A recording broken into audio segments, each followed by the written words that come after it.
Hello friends, very warm welcome to the fourth session of this lecture series on Android app development. Um, Till now we have seen the introduction, the basics of Android app development, the app structure. We have also seen the graphical user interface of the Android Studio and how you can configure the Android Studio for your use. Today we'll be having an introduction about the programming languages and the markup languages that are used in the development of Android apps.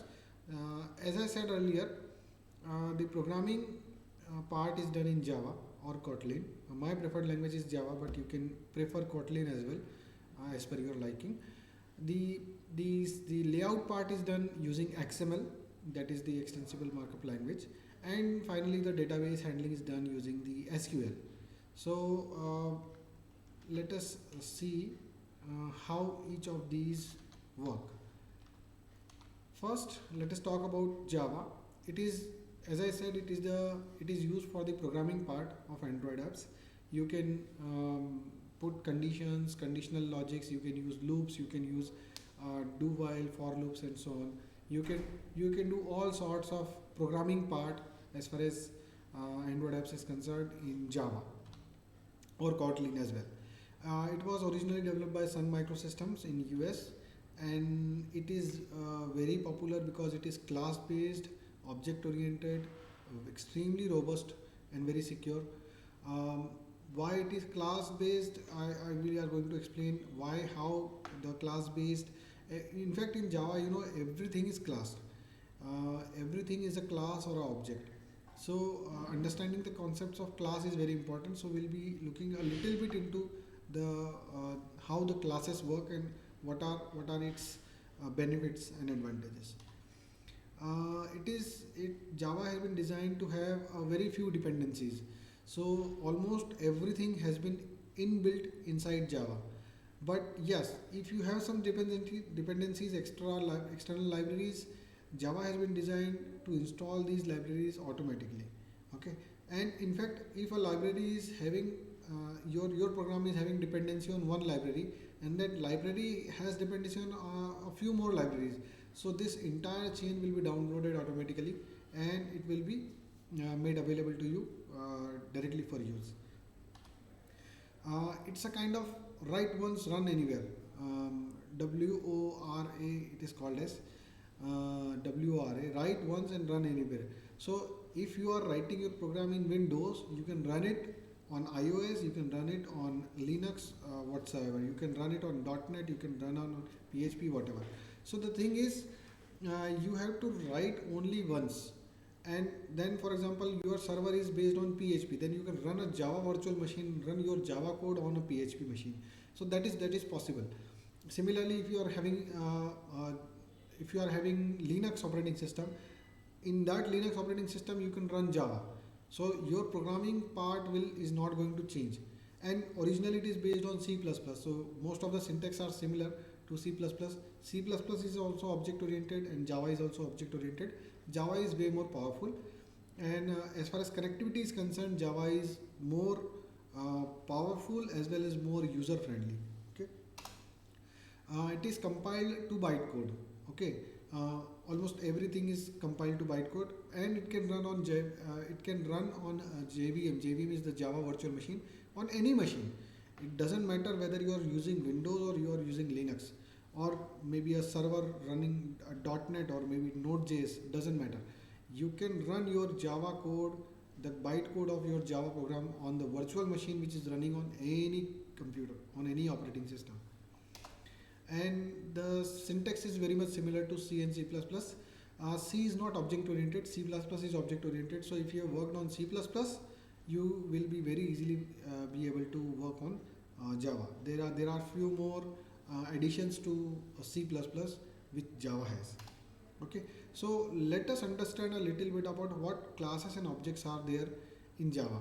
If you don't know the concept of classes, you will not be able to work in Java. It's simply impossible, because everything in Java is an object. Okay, now what is a class, what is an object? Object is something which can be defined as unique entity.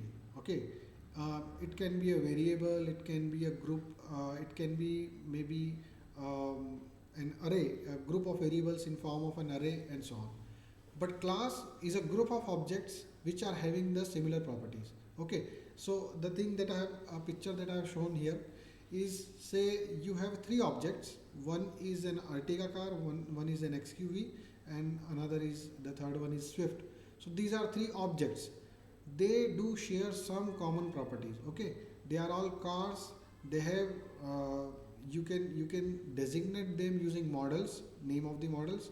You can designate them by you have these properties are like what is the brand of that particular car, what is the color of that car, what is the model of that car, and so on. So these are the properties. Okay, so you can create a class which is named as car, which will have the properties as model, color, and brand. And then there are functions, or we can say subroutines or functions. Functions are called as methods in object oriented programming. These are not called as functions. Functions are called as methods. So basically they are functions only. The term which is used is methods. So what is the speed of the car? Okay, the speed and two brackets. This speed and two brackets, what it is going to do is it's going to divide the distance traveled divided by time. It will give you the speed. Similarly, the size in, say, let's say in cubic meters, or maybe in square meters, or in length, or maybe, okay. So this is how class is defined. Class is car, okay, and within class you have different data members. Data members are kind of variables which will store these values. For example, in the first car, model name will be Ertiga, color will be maroon, and brand will be Maruti. In second, it will be model will be XUV, color will be black, and brand will be Mahindra. Third one, model will be Swift, color will be red, and brand will be Maruti.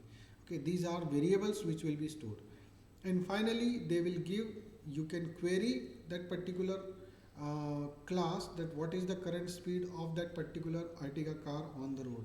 It will calculate that particular thing, and it will calculate the speed and then give you the return value. So this is how classes work. A good part is that you can have many classes. Okay, you can have multiple, any number of classes, and within class you can have any number of members and any number of methods. Okay, data members are generally hidden by default. So the class of one class will not be able to read the variables of another class. But functions you can define as public or private. If the functions are private, functions I mean methods, if the methods are private, they will not be visible to other class. But if the methods are public, they will be visible to other classes. Okay, you can also make the data members, means the variables, as public, but it is not recommended. It will make your code very difficult to understand. Okay, so for example, using this class named as car, I want to know what is the model of that particular car. Then I should not make this model as public variable. I should make it as a private variable and make a method which will read this variable and give an output. That method is called as getter. Getter means it will get the value of that variable. So its name can be like get model and two brackets. Okay, so it will just read the model variable and it will give an output. Okay, similarly, there is if you want to set that particular variable, like I want to set the color to red, okay, for Swift. So in that case, we should not make the data member as public. We should make a function or a method which is public, which will set the value of the variable color as red. These functions, these methods are called as setters. So in any class you will have getters and setters. Okay, getters and setters you will have in every class. It is not recommended, although you can make the variables as public, but you should not make them public. Variables should be private, and only the variables that you want to set or get, they should be done through the methods, and those methods should be private. Additionally, there can be some functions which can be made as private, which you don't want like for example some hidden calculations. For example, you want to calculate the average speed throughout the life. So in that case, you want to make the sum of average speed every day for 1 year and then divide by 365. So I want to sum of speed every day for 365 days. So that can be made as private and then divided by 365 and return the average speed throughout the year. That can be a public function. Okay, so any function which you don't want the other classes to which you don't want to be visible to other classes, you can make as private. Okay, there is something which is called as protected as well. There is a protected keyword also, which is in between the private and the public. Okay, so we are not going to the detail of that, but what you should understand is a class is having a class is a group or a compilation of few variables and some functions. Functions will return the values using some processing on the variables. Okay, recommendation is variables should not be public. Functions can be private or can be public depending on the usage. Okay, so these are classes and objects. It's if you have never worked in classes and objects, and if you have never worked on the object oriented programming, it might be little difficult to understand at the first look, but I am very sure once you start working in any of the object oriented programming language, you will get the concept of this classes and objects very soon. Finally, XML. XML is it's a kind of markup language. It's a markup language. It is the data and layout part of Android app. Data means static data, which is not going to change. For dynamic data, we use SQL. XML, we put static data. That we have seen in the previous session. We are putting the values of some strings inside an XML sheet, inside an XML file. That what is the value of application name, what is the name of the what is the text value of the menu, and so on. So it's a static data which is not going to change throughout the life of the application. That is put in the XML. And finally, the layout. Any layout which is not dynamic, which is not going to change throughout the life of the application, that also you can put in the XML. It's a markup language. As I have said, every data is defined by tags. That is the starting tag and the ending tag. The text of the starting and ending tag has to be same. Ending tag is defined by a /. Okay, it is designed to store and transport the data. Although nowadays JSON is being more popular to transport the data, because in let's say I want to transport my name from one place to another through internet or through any medium. So the name tag will be first name within the less than and greater than sign, then name value of the variable Manish Rathore will come, and then closing tag will be like Manish will be the value of the tag, and closing tag will be /Manish. Okay, so I will just give an example, just a second.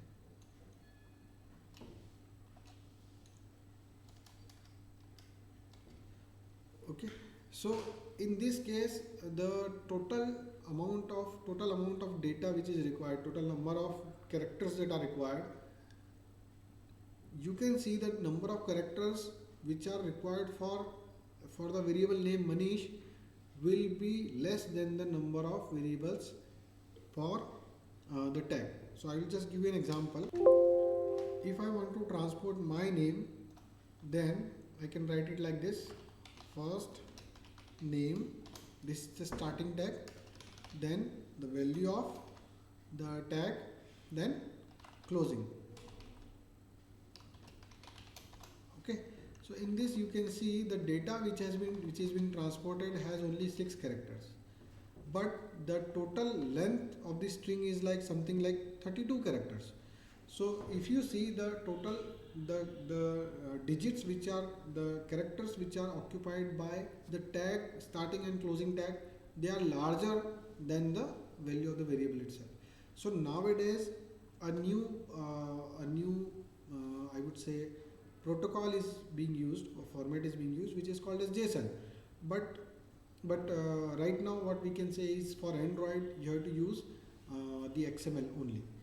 Yes, but for transporting the data over the internet, of course you can use the JSON format. So we were here. Okay, it is designed to be self-descriptive.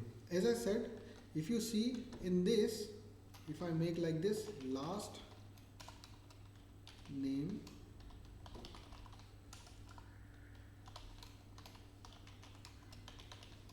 okay, and maybe organization NCA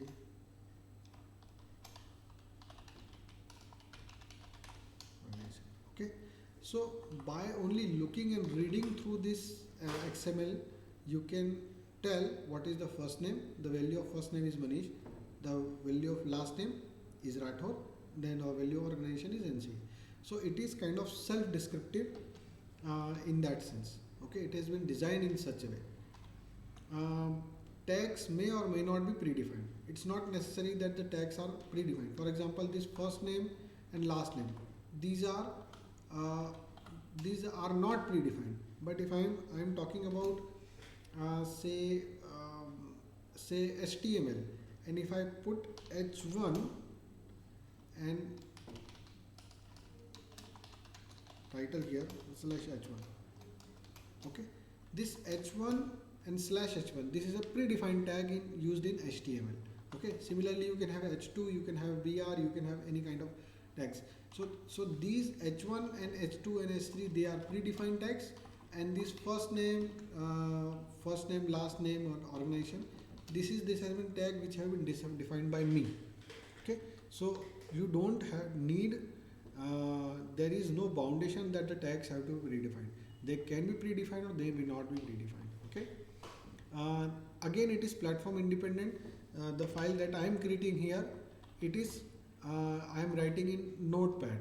So it's a simple ASCII text file.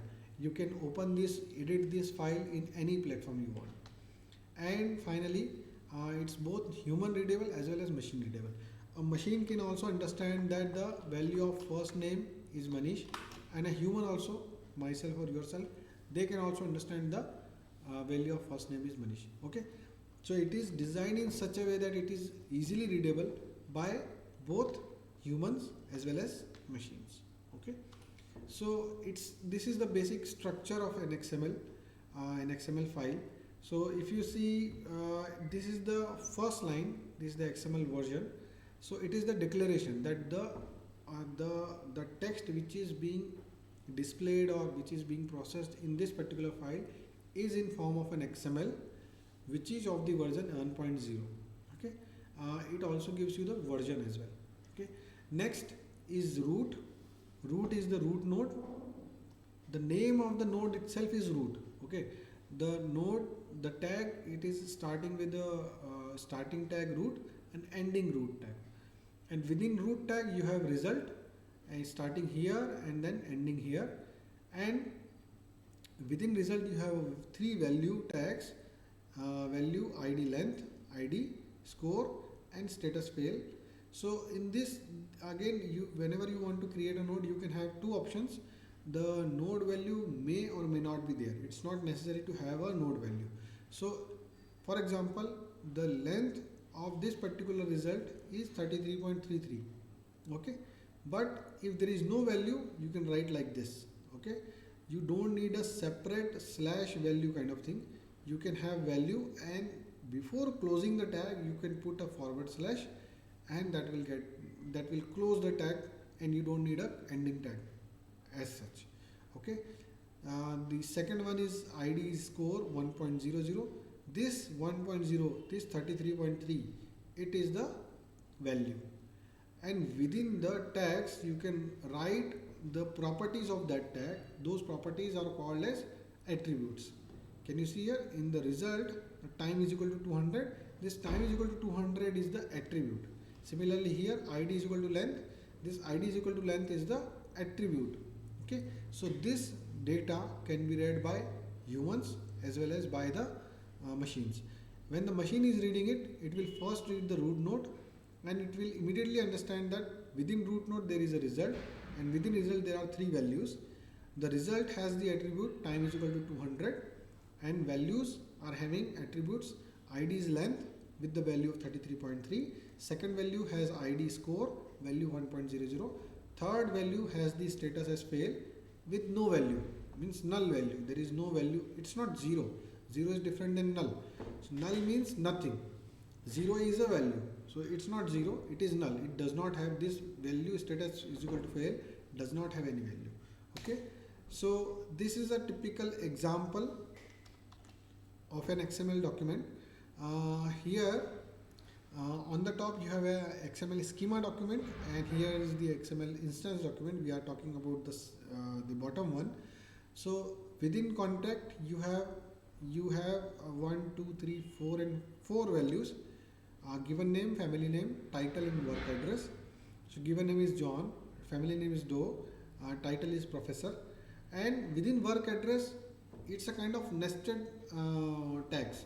So within work address, within contact you have given name, within contact you have family name, within contact you have title, within contact you have work address, and within work address you have street, zip code, pin code and country and so on. Okay, so this is how nesting is done, and it is recommended that you should always indent your XML so it becomes easier to read. If all the lines are right aligned or left aligned, it will be difficult to ascertain that which node is nested inside which node. Okay, so it is better to indent your XML in this form. Finally, we will go to the SQL. It handles the database part. The full form of SQL is Structured Query Language. The full form is the SQL is used to store, modify, delete, read the data which is stored in the database. The database that Android uses is the RDBMS, the relational database it uses. RDBMS full form is Relational Database Management Software or System. So your Android apps will be required, mostly it will be required, these apps will be required to store the data which is changing with time. Okay, so for example, name can have any value. Okay, it can be my name, it can be your name, it can be anyone's name. So that value is going to change. It is not static. If it was static, you could have stored it in a XML, but now it is changing, or user is giving some input, or you are taking some data from the internet and storing it. So that is the dynamic data. You have to store this data inside a database. Okay, it is very fast, it is highly reliable, and it is robust because a lot of testing has gone into the development of this. So the result that you obtain from running these queries is highly reliable. Queries are very easy to write and understand. The SQL is designed in such a way that the query, by reading the query, you can tell what it is going to do, and it is also easily understandable by the machine as well. So for example, I am saying select first name from students where roll number is equal to 30. This is a statement that I am telling in a human language. Select select first name from students where roll number is equal to 30. Okay, now select, it's a keyword. It can be read by the database software. Okay, it can be read by SQL. So select is a keyword. Then I am saying first name. First name is the name of the column. Okay, select first name from again is a keyword, students.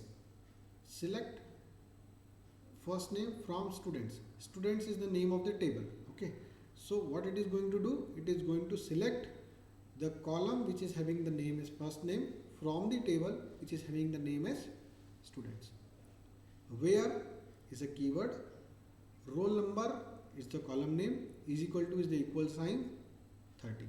So wherever the roll number is 30, out of this means it will first select the column, and from this column which is named as first name, the roll number, wherever the roll number is equal to, the roll number is the again column name, where the column name roll number is equal to 30, at that place it will give you the first name.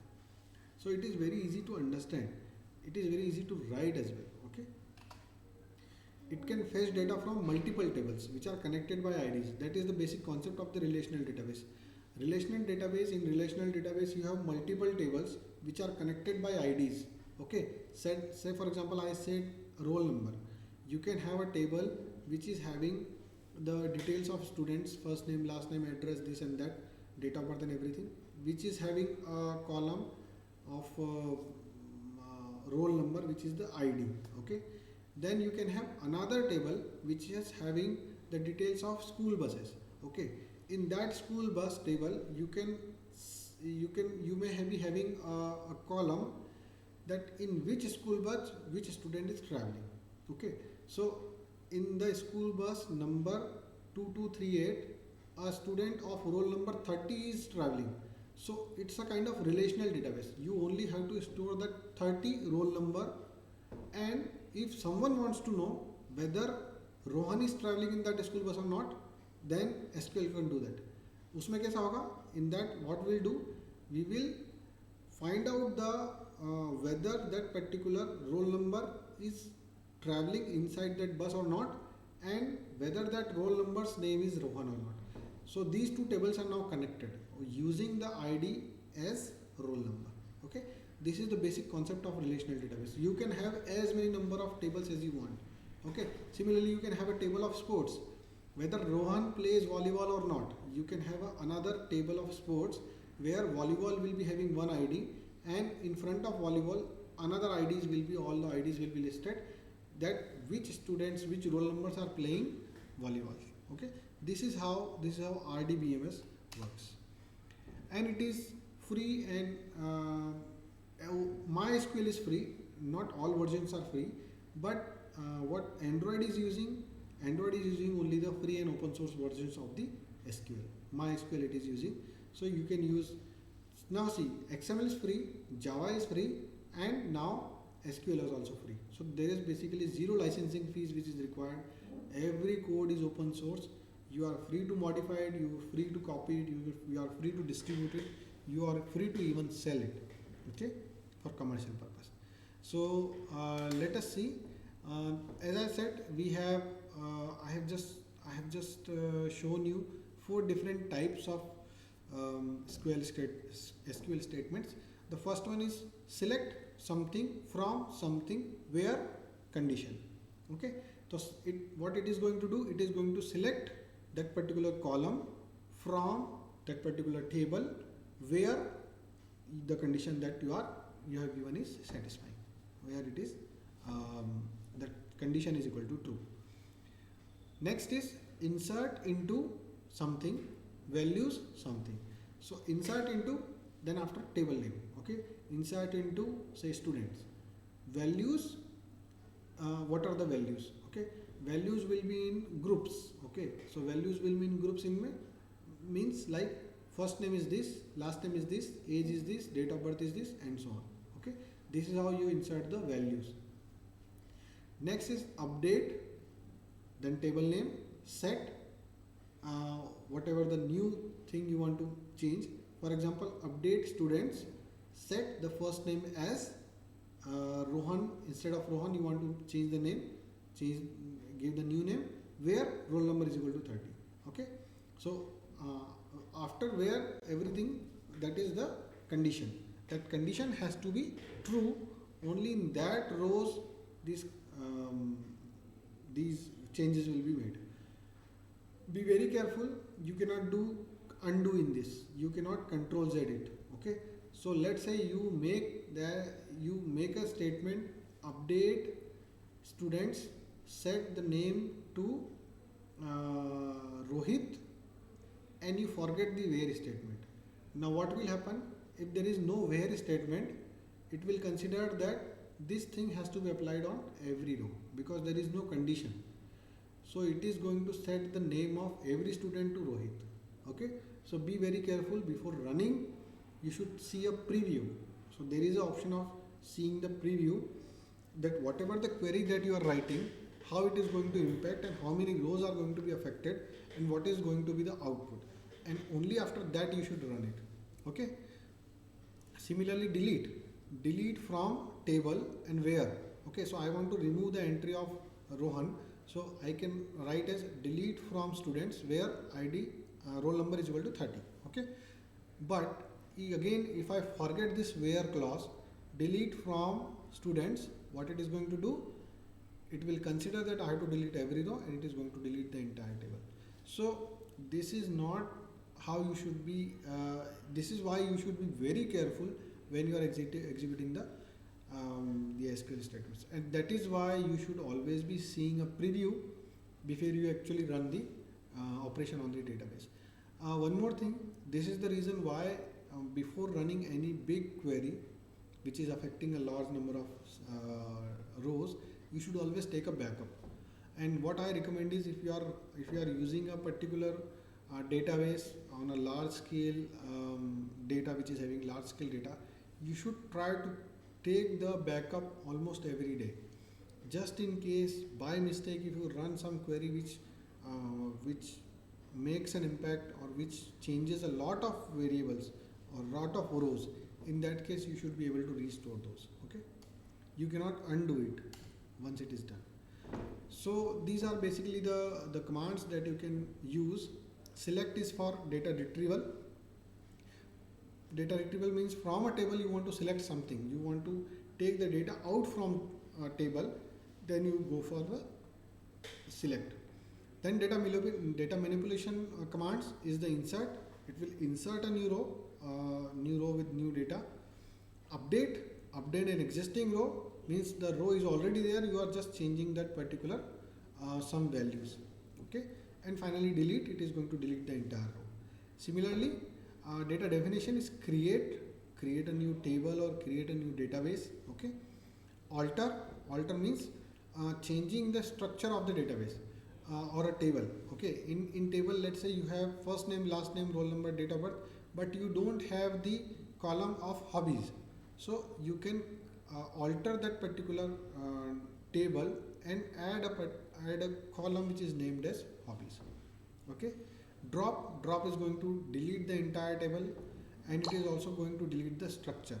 See, as we have seen here, delete everything from a particular table. It is going to remove all the entries, but it is not going to delete the table. Okay, but drop a table is going to actually delete the entire table along with the structure and the schema. Okay, rename is going to rename the table. You can rename the table to any, or you can also rename the database as well.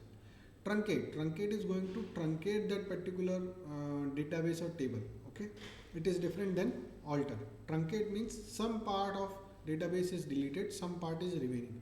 Similarly, some part of table is deleted, some part is remaining. That is truncate. Commit, rollback, and save point. These are transactional control points. Okay, transaction control commands. Commit means whatever the changes you have made to your local database are committed to the final database. Rollback means rolling back to previous version of the database. By mistake you have deleted everything, or maybe you have deleted a large number of rows, or you have modified something which was not intentional. You can roll back to a previous version. And a save point. Save point means kind of backup of the data. Once you create a save point, you can roll back to that particular save point anytime you want in the future.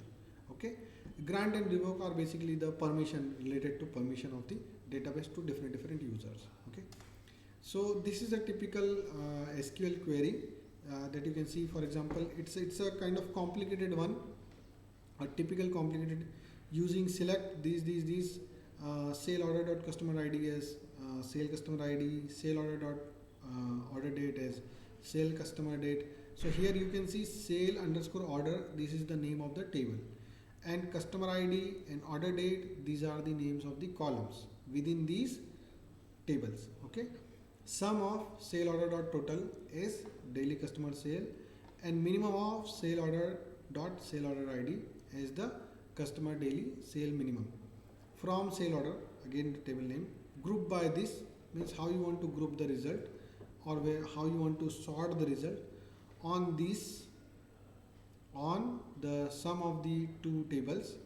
When matched, then update this set. When not matched, then insert this.